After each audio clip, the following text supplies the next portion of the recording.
Hello everyone, welcome to the channel. So আজিৰ এই ভিডিওটো তোমালোকে টাইটেলটো দেখি গম পাইছা আমি আজি কি ডিসকাস কৰিম তোমালোকৰ ম্যাথছৰ ফৰ্মুলা ঠিক আছে মানে বেছি দেৰি নকৰি বেছি কথাও নকওঁ আজি জাস্ট ভিডিওটো ম্যাথছৰ সব ফৰ্মুলা থাকিব অল চেপ্টাৰ সো মই এটাই ৰিকুৱেষ্ট কৰিছো তোমালোকে এক্সাম দিবলৈ যেতিয়া যাবা এক্সাম দিবলৈ যোৱাৰ আগত প্ৰত্যেককে যাতে এই ফৰ্মুলাখিনি একবাৰ চাই লোৱা এই ভিডিওটো মানে আধা ঘণ্টা সময় উলিয়াই চাই লোৱা আৰু কাৰোবাৰ যদি মানে টাইম কম আছে তোমালোকে ডাবল স্পিডত হলো চাই লোৱা কাৰণ গুটেখিনি ফৰ্মুলা ৰিভাইজ হৈ যাব একেবাৰতে সো ভিডিওটো মিছ নকৰিবা সো ওৰ কাৰণে ইম্পৰ্টেন্ট হয় সো প্ৰথম চেপ্টাৰটো পৰা আমি আৰম্ভ কৰিছো ফাৰ্স্ট চেপ্টাৰটো তোমালোকৰ কি ৰিভিজন চেপ্টাৰটো পৰা দিয়া নাই ফাৰ্স্ট চেপ্টাৰটো পৰা দিছো বাস্তৱ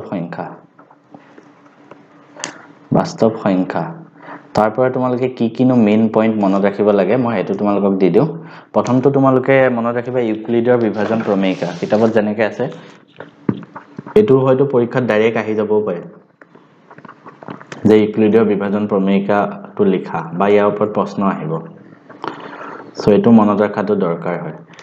সো এটো কি হয় সবে হয়তো ইমান দিনে পঢ়িলে কি হয় a = bq + r যত 0 less than r আৰু b r টো মানে b আৰু 0 ৰ মাজত থাকিব মানে প্ৰমেয়িকাটো মতে কি দুটা অখণ্ড সংখ্যা a আৰু b থাকিলে দুটা অখণ্ড যদি তোমালোকক দুটা অখণ্ড যোগাত্মক সংখ্যা a আৰু b থাকিলে কি হয় দুটা অদ্বিতীয় সংখ্যা অদ্বিতীয় হ'ব লাগিব হা এই টাৰ্ম বিলাক মনত ৰাখিবা পৰীক্ষাত এই প্ৰমেয়িকাটো লিখিব আহিলে টাৰ্ম বিলাক কিন্তু গুটেকেটা ভালকে লিখিব লাগিব দুটা অদ্বিতীয় সংখ্যা p আৰু q পোৱা যাব যাতে কি হয় এটো হয় তলত এটো লিখি দিবা তেনেকৈ ইউক্লিডৰ বিভাজন প্ৰমেয়িকাটো প্ৰত্যেককে মনত ৰাখিবা সেকেন্ড মোস্ট ইম্পৰ্টেন্ট ফৰ্মুলা এটো চেপ্টাৰৰ তোমালোকে মনত ৰাখিব লাগিব এটো হৈছে তোমালোকৰ LCM into HCF equal to A into B মানে কি দুটা সংখ্যাৰ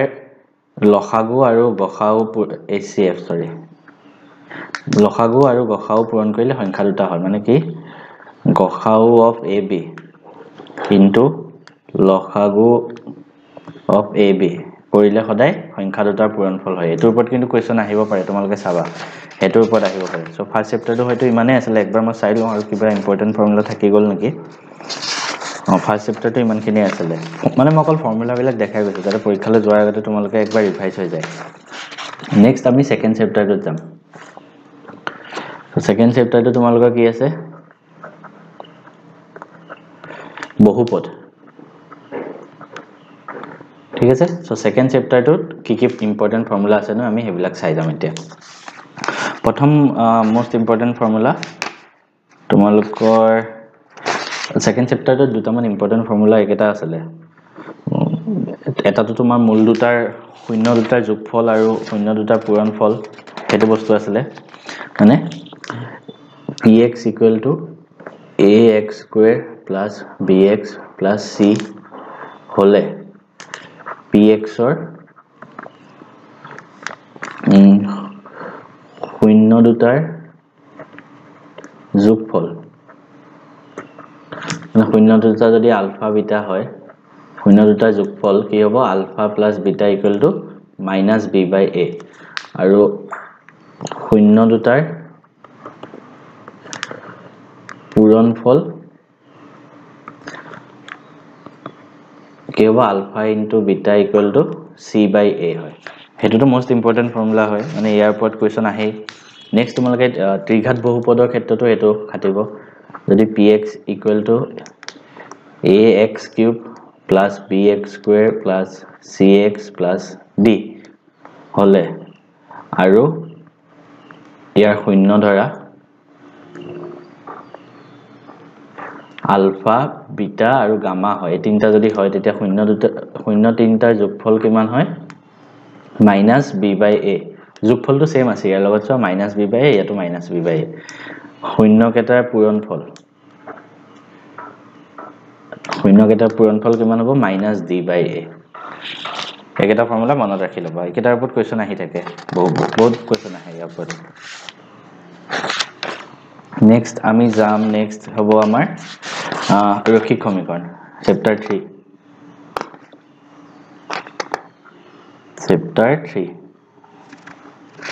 ৰৈখিক সমীকৰণ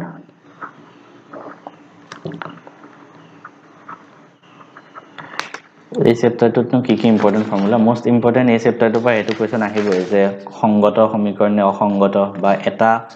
মূল আছে নে কেটা আছে মানে হেৰি সলিউশন হেতু ওপৰত আহে গুটেখিনি বস্তু একিটিতে এটা অকমান যে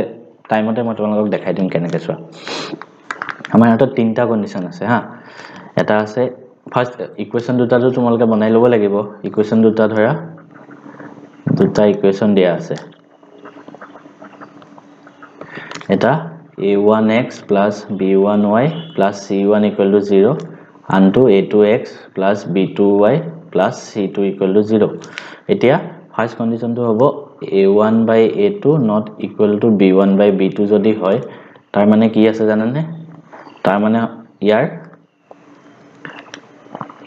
এটাই সমাধান থাকিব ঠিক আছে সেই সেম বস্তুটো আমি এনেকৈ ক'ব পাৰো সমীকৰণজোৰ সংগত সমীকৰণ ঠিক আছে বা এনেকৈ ক'ব পাৰি যে ৰেখা দুডালে এটা বিন্দুত কাটিলেহে এটা সমাধান থাকিব হয় না এটোৱে বুজি পেলাই কৰিবা তেনেকৈ গুটেকেটা পইণ্ট মই ইয়াতে লিখি দিছো এটাই সমাধান থাকিব বা সংগত সমীকৰণ বা এটা বিন্দুত কাটিব second to hall a1 by a2 equal to b1 by b2 not equal to c1 by c2 এটো যদি হয় তেতিয়া কি হ'ব জানানে সমীকৰণটোৰ কোনো সমাধান নাই আৰু তেতিয়া তাক কি বুলি কোৱা হ'ব জানানে অসংগত সমীকৰণ এই ফৰ্মুলা বিলাক যে দি আছো ইয়াৰ ওপৰত তোমালোকৰ কোৱেশ্চন আহিব এটো কাৰণে মই দি আছো পৰীক্ষালৈ যোৱাৰ আগত সবে এবাৰ ৰিভাইজ কৰি যাবা বা ইয়াক এনেকৈ কৰিব পাৰি যে ৰেখা দুডাল সমান্তৰাল মানে কাটাকাটি নকৰে হেতু বস্তু হৈ গল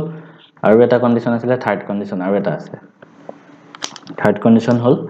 a1 by a2 equal to b1 by b2 equal to c1 by c2 তাৰ মিনিং হল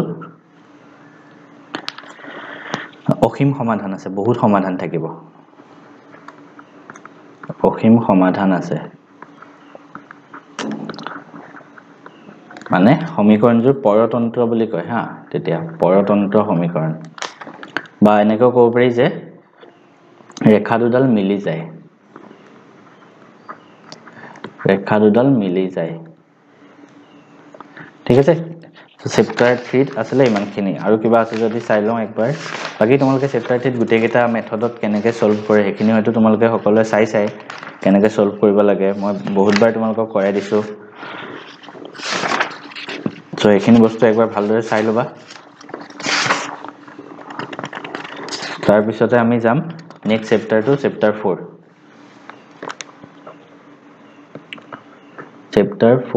দ্বিঘাত সমীকৰণ ঠিক আছে সো দ্বিঘাত সমীকৰণটোত কি কিনো ইম্পৰ্টেন্ট ফৰ্মুলা আছে চাই লওঁ এবাৰ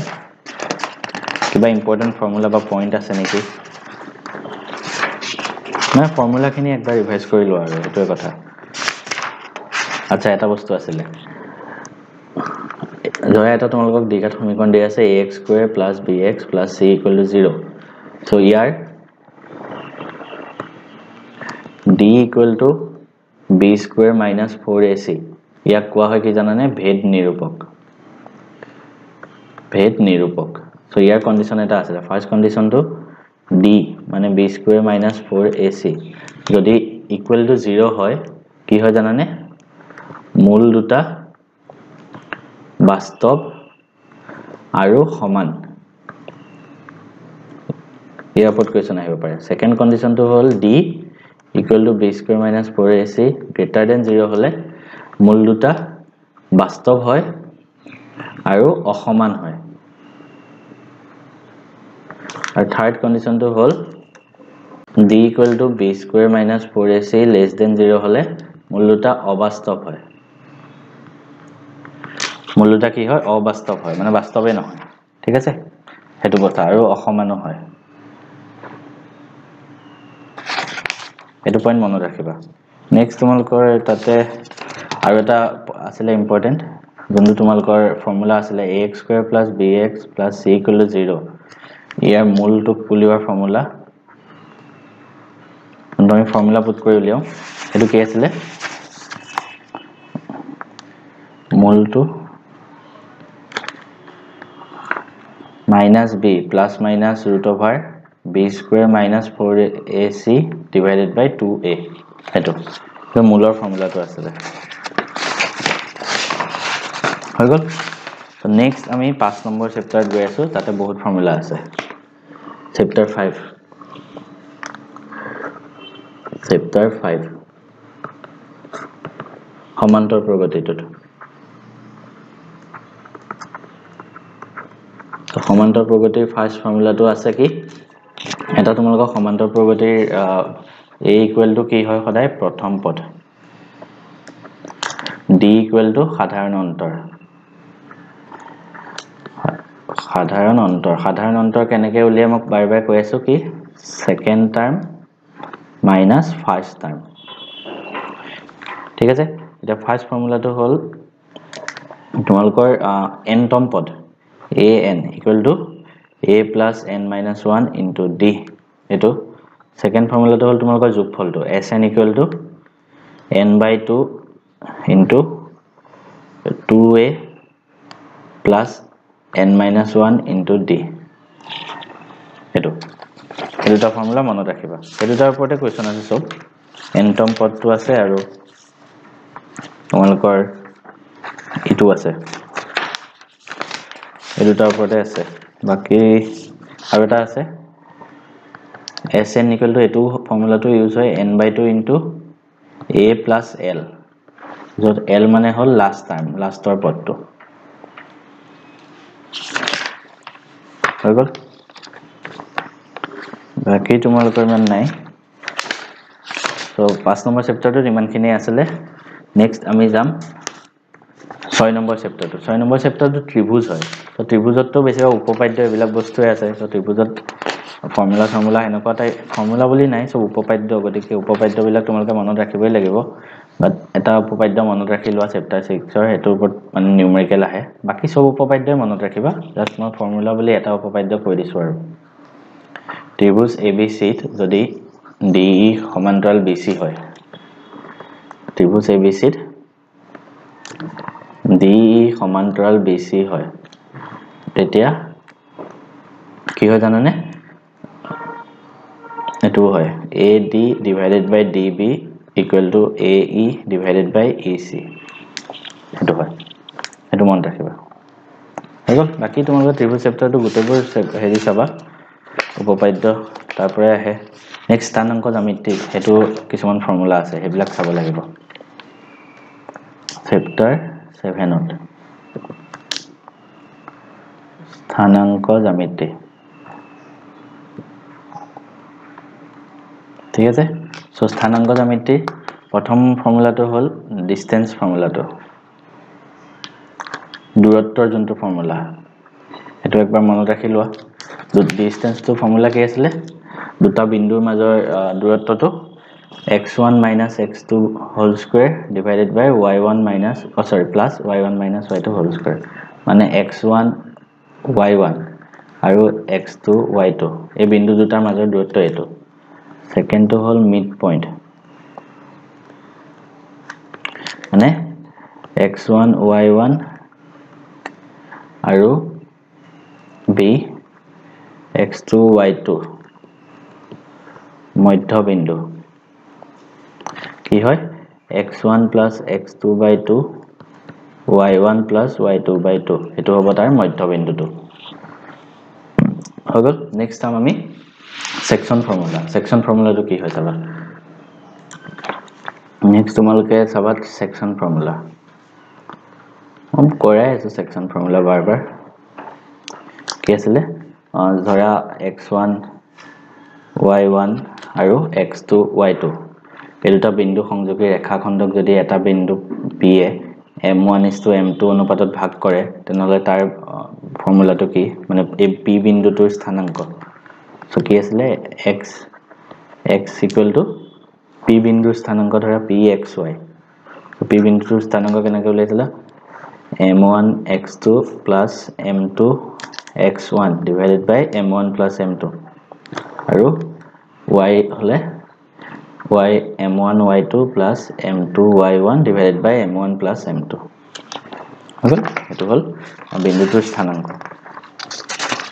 নেক্সট তোমালোকৰ আহিব পাৰে আৰু কোৱেশ্চন কি হয় ওপৰত ত্ৰিভুজৰ কালিটো ত্ৰিভুজ abc কালি সো এটো কি আছিল হাফ পুৰা ফৰ্মুলাটো মনত ৰাখি লবা x1 y2 - y3 plus x2 y3 - y1 এটো একদম মুখত থাকিব লাগিব x3 y1 - y2 হৈ গল এটো মনত ৰাখি লবা আৰু এটা তোমালোকৰ পইণ্ট আহিব পাৰে যে তিনটা বিন্দু একৰেখীয় হলে তিনটা বিন্দু a b c যদি একৰেখীয় হয় তেনহলে k মান উলিবা ধৰা এনেকুৱা প্ৰশ্ন বহুত আহি থাকে যদি একৰেখীয় হয় তেতিয়া ত্ৰিভুজ abc ৰ কালিটো 0 হয় আৰু এই ফৰ্মুলাটো ইউজ কৰি উলিয়াবা তেতিয়া এই ফৰ্মুলাটো ইউজ কৰি ইকুৱেল টু 0 কৰিবা আৰু উলিয়াই দিবা k ভ্যালু তেনেকৈ উলিয়াই হৈ গল নেক্সট ট্ৰিগোনোমেট্ৰি মোস্ট ইম্পৰ্টেন্ট ফৰ্মুলা বিলাক আছে ইয়াতে ট্ৰিগোনোমেট্ৰি সো ট্ৰিগোনোমেট্ৰি বহুত ফৰ্মুলা আছে মই বাৰে বাৰে কৈ আহিছিলো সো sin a ইকুৱেল কি আছিল p/h cos a equal to b/h হয়নে মই ট্ৰিগোনোমেট্ৰি পঢ়াইছো নহয় তাতে মই কৈছিলো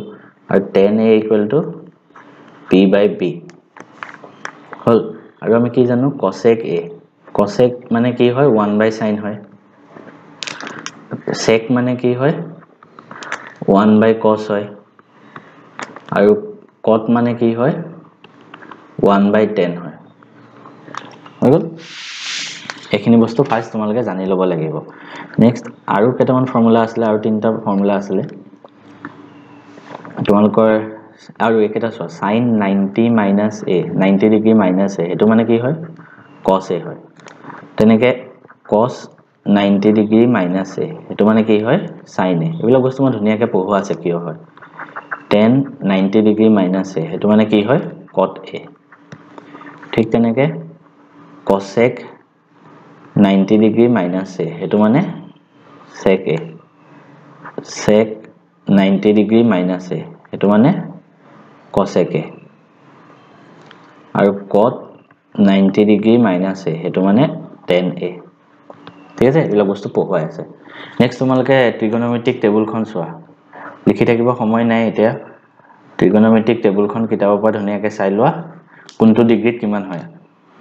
এখিনি বস্তু আৰু মই অলৰেডি শৰ্টকাট দিয়া আছে ট্ৰিগোনোমেট্ৰিক টেবুলৰ শৰ্টকাটটো দিয়া আছে কেনেকৈ মুখস্থ কৰিব লাগে ট্ৰিগোনোমেট্ৰিক টেবুলখন কোনবাই যদি এতিয়াও শৰ্টকাটৰ ভিডিওটো চোৱা নাই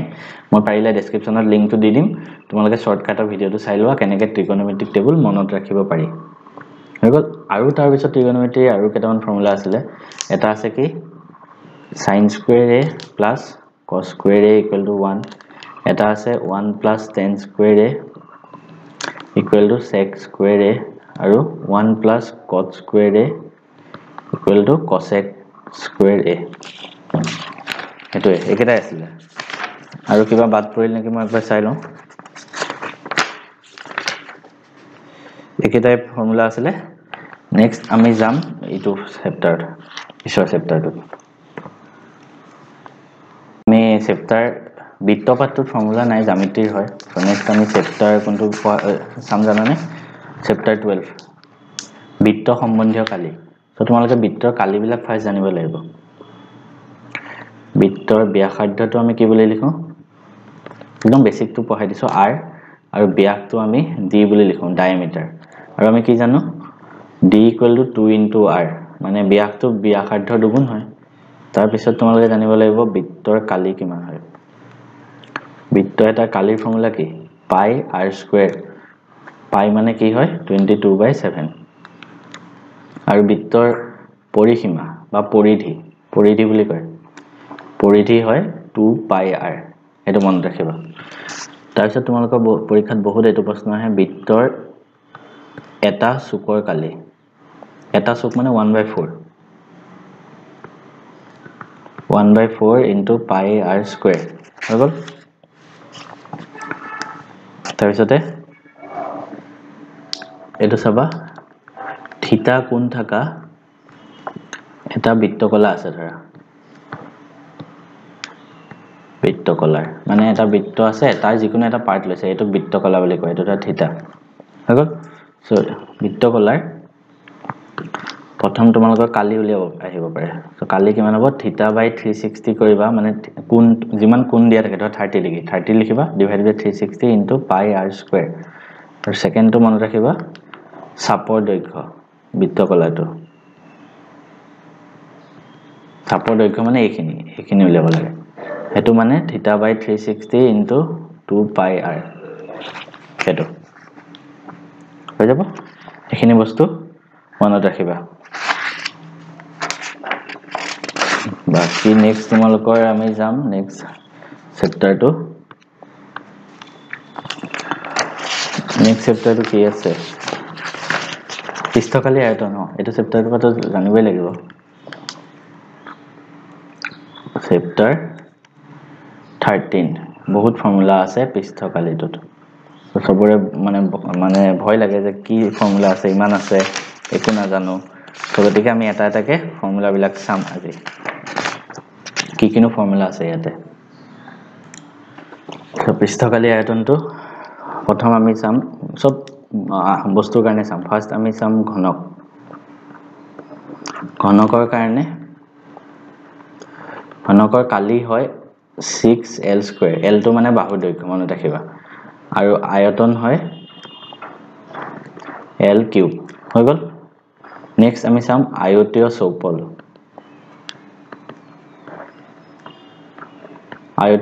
মানে ঘনকৰ নিচিনাই জাস্ট আয়ত আকৃতি হ'ব অলপ দীঘল ঘনকৰ কি হয় সব বাহু সমান হয় কিন্তু ইয়াৰ মানে আয়তীয় চৌপল ঘনক মানে কিউব হা আৰু আয়তীয় চৌপলটো বেলেগ সো ইয়াৰ এৰিয়া হ'ব কালি হ'ব ইয়াৰ 2 into lb plus bh plus hL এটো হ'ব ইয়াৰ এৰিয়া আৰু ভলিউম হ'ব আয়তন কিমান হ'ব l into b into h হৈ গ'ল একেটা মনত ৰাখিবা নেক্সট আমি চাম একেটা হল তাৰ পিছতে আমি চাম গোলক স্ফিয়াৰ সো স্ফিয়াৰৰ কাৰণে কালি এৰিয়া হ'ব গোলকৰ এৰিয়া কিমান 4 পাই r স্কয়াৰ আৰু ভলিউম মানে আয়তন হ'ব 4/3 পাই r কিউব হৈ গ'ল নেক্সট চাম আমি অৰ্ধগোলক মানে হাফ হেমিস্ফিয়াৰ গোলক এটা কাটি দিলে ধৰা যিমান যেনেকুৱা হয় এনেকুৱা এটা গোলক আছিল তাৰপা আমি আধা কাটি লৈ গৈ এনেকুৱা বনাই দিলো গতিকে এৰিয়া কিমান হ'ব মুঠ এৰিয়াটো টোটাল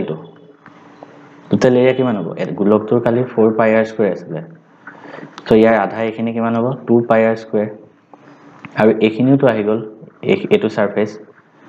গতিকে এই তলৰ বৃত্তটোৰ কালি লাগিব সো হেতুৰ কাৰণে আৰু এটা পাই r স্কয়াৰ হ'ব সো মুঠ কালি কিমান হ'ব 3 পাই r স্কয়াৰ বা আমাক যদি খুদে বক্ৰ পৃষ্ঠকালি মানে কাৰ্ভ সাৰফেস এৰিয়া কাৰ্ভ মানে বক্ৰ পৃষ্ঠকালি মানে অকল এইখিনি খুদিছে তেতিয়া হ'ব 2 পাই r স্কয়াৰ হৈ গ'ল ভলিউমটো ইয়াৰ আধা কৰিলে হ'ল আধা কিমান হ'ব 2/3 পাই r কিউব এটো ভলিউম হৈ গ'ল নেক্সট চাম আমি শংকু আৰু বেলন একেটা বস্তু চাম শংকু মানে কোণ শংকুৰ কাৰণে কি হয় শংকু মানে কি হয় এনে চোৱা এনেকুৱা এটা হয় ন কোণ এটা এখিনি ইয়াৰ হাইট এখিনি ধৰা ইয়াৰ ৰেডিয়াস আৰু এইখিনি কোৱা হয় এখিনি l মানে হেলনীয়া উচ্চতা সো শংকুৰ কাৰণে ভলিউম হয় 1/3 পাই r স্কয়াৰ h মন ৰাখিবা 1/3 পাই r স্কয়াৰ h তাৰ পিছতে ইয়াৰ হেৰিটো ওলাব লাগে surf area curve surface area first বক্ৰ পৃষ্ঠকালি উলিয়ালো মানে curve surface area CSA curve surface area এটো হ'ব পাই RL কাৰ্ভ সাৰফেস এৰিয়া মানে এইখিনি কাৰ্ভখিনি আৰু ভূমি পৃষ্ঠকালি এইখিনি কালি কিমান হ'ব এই ভূমি পৃষ্ঠটো পাই r স্কয়াৰ হ'ব সো মুঠ কালি কিমান হ'ব শংকু এটাৰ মুঠ কালি টোটাল সাৰফেস এৰিয়াটো পাই r স্কয়াৰ প্লাস পাই RL ইকুয়াল টু পাই r টু যদি কমন লও r প্লাস l হেতু শংকু এটাৰ মুঠ কালি মনত ৰাখিবা নেক্সট আমি চাম বেলন ঠিক আছে বেলন মানে যোনটো সিলিন্ডাৰ হেতু সিলিন্ডাৰটো কেনেকুৱা থাকিব এনেকুৱা হগল এখিনি ইয়াৰ হাইট আৰু এখিনি ইয়াৰ ৰেডিয়াস সো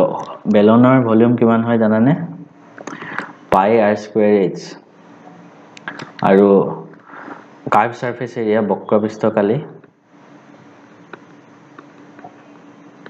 ইকুয়াল টু বেলনৰ বক্ৰ পৃষ্ঠকালিটো কিমান হয় এইখিনি এই বক্ৰ পৃষ্ঠকালিখিনি পাই হেৰি আছিল পাই r * r + h আছিল ন পাই r * 2 পাই r * r + h সো বক্ৰ পৃষ্ঠকালি আছিল 2 পাই r h হেতু আছিল ঠিক আছে আৰু মুঠ কালি কিমান হ'ব জানানে 2 পাই r h প্লাস 2 পাই r স্কয়াৰ 2 পাই r স্কয়াৰ কি দিলো তলৰে এটা পাই r স্কয়াৰ ওপৰৰ এটা পাই r স্কয়াৰ সো আমি 2 পাই r টো কমন ললে r প্লাস h থাকিব মুঠ কালিটো বেলনৰ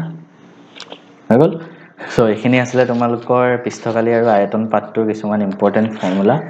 নেক্সট আমি যাম আমি পৰিসংখ্যা পাঠটো বেলেগ একো ফৰ্মুলা নাই চেপ্টাৰ 14 টোত এটা বস্তু মনত ৰাখিবা কেনেকেটো সব বস্তু উলিয়াই হেবিলা মনত ৰাখিবে দুটামান বস্তু হলো মনত ৰাখিব লাগিব পৰিসংখ্যা পাঠটোতো আছে বাৰু দুটামান ফৰ্মুলা